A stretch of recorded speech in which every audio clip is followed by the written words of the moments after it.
Well, greetings to you. A rather short one on the gold subject, which I returned to. I did a 45-minute interview with one of the world's leading experts, Alistair MacLeod, and everything that people have asked has been answered in that video.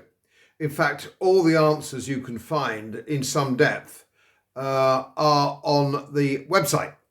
But I do appreciate that some of my subscribers don't have time to listen to a 40-minute intellectual conversation on gold and BRICS and so on and so forth. It's a bit geeky, I'm the first to admit it, but that I'm a gold geek. So I'm afraid that's the route I sometimes go down. But just a few words on that, because I think people are entitled to just a bit of a short explanation of that.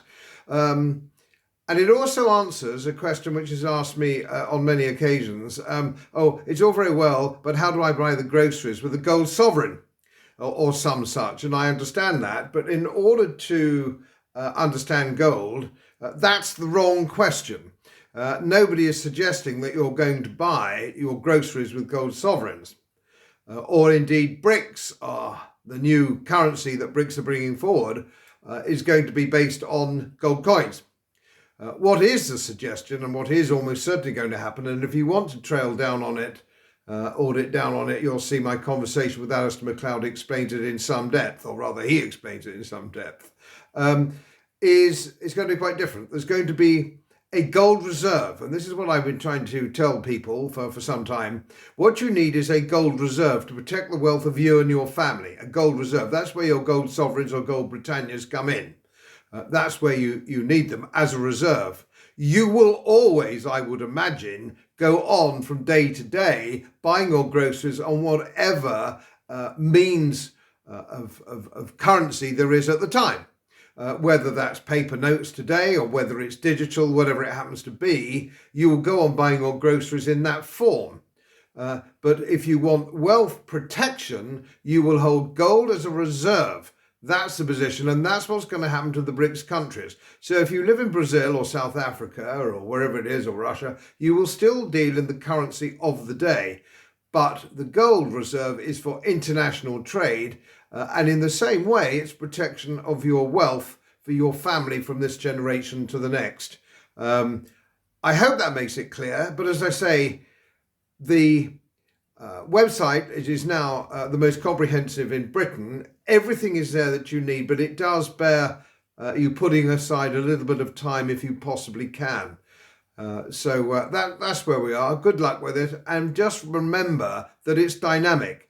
If you looked at it 3 or 4 weeks ago, it's still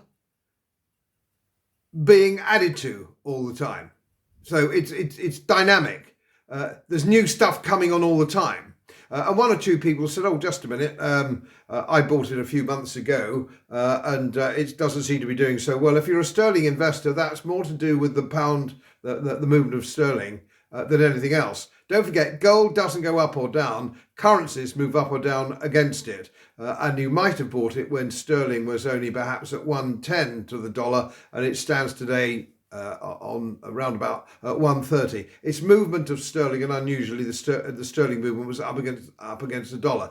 It's medium to long term you're thinking about. It's not for Christmas. It's not for Christmas. It's for you to stash away.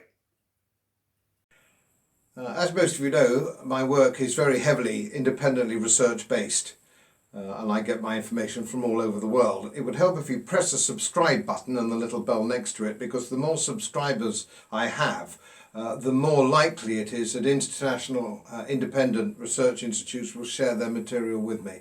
It's most helpful, and then of course I automatically share it with you. So surprise, won't cost you anything. Thank you very much.